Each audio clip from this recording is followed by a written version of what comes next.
Again America Iran मुज़ाकरात की बात कर लेते हैं, जिसके अंदर एक अहम पेशरफ्त हुई है और हमारी नज़रें उस तरफ इसलिए लगी होती हैं कि हमें इंतज़ार होता है कि हो सकता है आज मुआहिदा हो जाए। तो इंतज़ार अभी भी किया जा रहा है। अमेरिकी सदर ट्रंप की तरफ से ये कहा गया है कि एक हफ्ते के दौरान कोई मुआहिदा जो है ना ईरान पा सकता है। लेकिन इसके साथ साथ और भी बड़ी अहम अपडेट्स आई हैं और वो ये पता चला है, जो अमेरिकन मीडिया इस वक्त रिपोर्ट कर रहा है, दैट इज ट्रंप और नेतन्याहू के दरमियान टेलीफोनिक राब्ता हुआ है, उसमें काफी गर्मा गर्मी हुई issues Donald Trump has said के नेतन्याहू को बहुत गुस्से के साथ कि मैं बचा रहा हूं, मैं ना होता तुम जेल में होते। और ये तल्ख कलामी और ये गुस्से से इनके जो सेकंड टर्म में ट्रंप आए हैं एक दफ़ा दोबारा एज द प्रेसिडेंट, पहली मरतबा ये कॉल अभी तक हुई है। अब इस सारे मामले को डिस्कस करने के लिए हमारे साथ एक अदद ऐसी शख्सियत मौजूद हैं कि जिनको किसी तरह का तारुफ दरकार नहीं कि उनको हम यूज कराएं, क्योंकि पाकिस्तान को रिप्रेजेंट कर चुके हैं वो यूनाइटेड नेशंस के अंदर और दिहाइयों पर मुश्तमिल है उनका ये रिप्रेजेंटेशन का करियर। साबिक सफ़ीर बराए अमरीका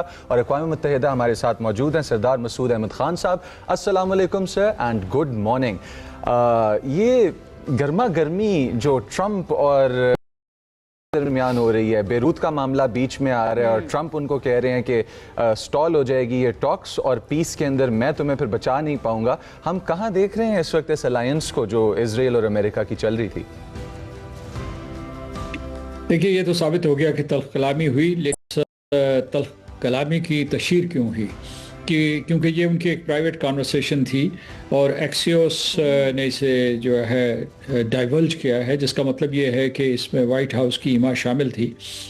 और क्योंकि ये बड़ी प्रोटेक्टेड कॉन्वर्सेशन होती है, जब तक उसके ऊपर कोई रीड आए उस वक्त तक ये मालूम नहीं होता कि दो सरबराहान हुकूमत के दरमियान क्या बातचीत हुई। और चूंकि ये बातचीत बहुत हसास थी, लिहाजा जानबूझ के इसे लीक किया गया। इससे मतलब ये है कि एक तरफ ये सदर ट्रंप ईरान को पैगाम दे रहे थे कि वो इसराइल के ऊपर हावी हैं और मनवा लेंगे, दूसरी तरफ जो है वो ये जो तासुर फैल रहा था कि इसराइल के वज़ीर आज़म के कहने पे उन्होंने जंग छेड़ी थी, अभी भी वो उसके ताबे हैं, तो उस तासुर को वो ज़ाहिर करना चाहते थे। वो ये बताना चाहते थे कि वो इंचार्ज हैं, वो फैसले कर रहे हैं और नेतन्याहू फैसले नहीं करेंगे।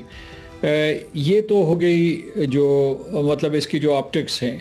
लेकिन दूसरी तरफ मैं ये कहना चाहता हूँ, जो ही सदर ट्रंप की और वज़ीर आज़म नेतन्याहू की बातचीत ख़त्म हुई, दोनों तरफ से जो लीक्स हुई या कुछ ऐलान हुए, तो उसके फ़ौरन बाद वज़ीर आज़म नेतन्याहू ने कहा है कि वो बैरूत के जनूब में तो हमले नहीं करेंगे, अब बंद कर देंगे, क्योंकि वो सदर ट्रंप की ये जो है एक किस्म का उनकी तरफ से ये इशारा है और मजबूत इशारा है। लेकिन उन्होंने कहा जनूबी लबनान में जो उनका मखूजा इलाका है उसमें वो हमले जारी रखेंगे, जिसका मतलब ये है कि वो जो ख़तरा है जो इस वक्त मंडला रहा है वो अपनी जगह पे कायम है।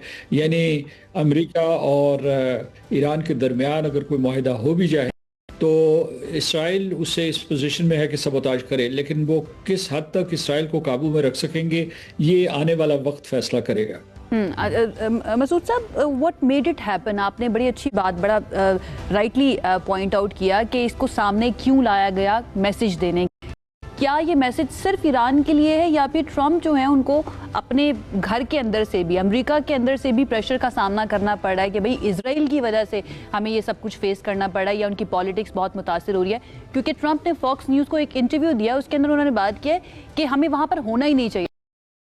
And then he spoke about Iran कि हमें वहाँ पर भी नहीं होना चाहिए था। क्या उनको भी रियलाइजेशन हो रही है कि हमने गलती की अटैक करके इजराइल की बात मान के?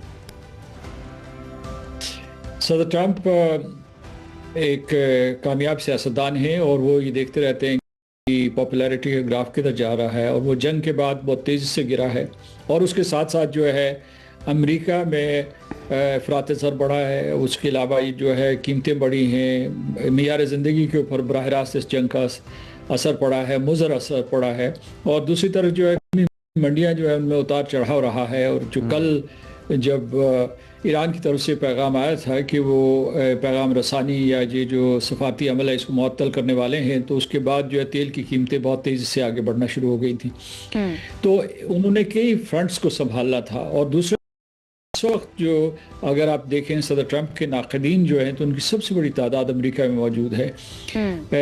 यानी जो वैसे अमेरिकी शहरी हैं उस जो उनके वहाँ प्रेशर ग्रुप्स हैं, उसके अलावा जो है डेमोक्रेट्स हैं और ख़ुद उनकी जो मेगा रिपब्लिकन्स की कंस्टिट्यूंसी है उसमें बड़े हैं कि ये जंग बेमकसद लड़ी गई, इसमें कोई अहदाफ नहीं थे, बेनतीजा रहेगी, अमेरिका का बेतहाशा नुकसान हुआ है।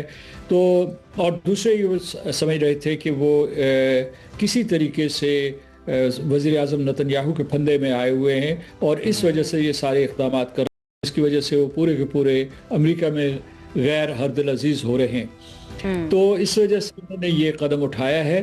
फिर जो है मेरा ख्याल है कि बैनुल-अक़वामी बिरादरी को भी ये मैसेज देना चाहते थे कि वो कमांडर इन चीफ हैं, वो फैसले कर रहे हैं, नेतन्याहू नहीं कर रहे हैं। चलें सर, एक छोटी सी कंफ्यूजन क्लियर करते चलें, बिल्कुल शॉर्ट एंड ब्रीफ। क्या ये प्रेशर टैक्टिक है लेबनान के ऊपर अटैक्स को कंटिन्यू रखना, या जैसे अली लजानी की शहादत के टाइम पे हम लोगों ने देखा था कि इजराइल ने एज अ स्पॉइलर एक्ट किया था और टॉक्स को डिरेल करने की कोशिश की थी, ये टॉक्स को डिरेल करने की कोशिश है? छोटा कर दूं, मसूद साहब ये बता दीजिएगा जो दूसरा फरीक है ईरान, वो इस सारी सिचुएशन के बाद कह रहे हैं कि स्ट्रेट ऑफ हुर्मुज़ के बाद हम बाबुल मंदब जो है उसको भी बंद कर सकते हैं अगर लेबनान हिजबुल्लाह के ऊपर अटैक्स बंद ना हुए तो। आपको लगता है कि वहां तक पहुंचेगी सिचुएशन? देखिए, दो चीज़ें हैं, एक तो ये जंग शायद बंद हो जाएगी, लेकिन उसके बाद जो मशरक़ वस्ता में इसराइल नई स्ट्रेटिजिक रियलिटी कायम कर रहा है वो सिलसिला वो जारी रखेगा। उसने जो है खलीज रियासतों में दरारें डाल दी हैं, उसके अलावा जो है वो अपने इर्द गिर्द जो इलाका गज़ा, मकबूजा फ़लस्तीन, शाम और लबनान में एक पट्टी अपने इर्द गिर्द बना रहा है। तो उस वजह से जो है वो यानी ये कि ये उसका एक अजीम तर मनसूबा है जो ईरान के साथ वाबस्ता भी है और ईरान के साथ वाबस्ता नहीं है। ईरान के साथ उसका असल झगड़ा ये था कि ईरान एक ताकतवर मुल्क के तौर पर उसके मद्दे मुकाबिल के तौर उभर रहा था। जहाँ तक बाबुल मंदब का ताल्लुक़ है, मैं समझता हूँ कि फिल वक्त जो है ईरान ने ये धमकी दी है कि अगर आप जो है मुआहदा नहीं करेंगे, मुफाहमत की यादाश्त जो है उसके ऊपर दस्तखत नहीं करेंगे और जंग दोबारा से छेड़ देंगे तो फिर ये जंग वसीतर हो जाएगी। जो है सिर्फ जो है आपने हरमुज़ तक नहीं बल्कि अगर आप कुछ करेंगे तो फिर हम भी तैयार है। अगला स्टेप भी उन्होंने बता दिया कि हमारे पास इस वक्त ये जो पत्ता है ना वो मौजूद है कार्ड के अंदर। Thank you so much Masood sahab हमें ज्वाइन करने के लिए। ब्रेक की तरफ जाते हैं, ब्रेक से वापस आएंगे तो बहुत ही अहम शख्सियत हरदिल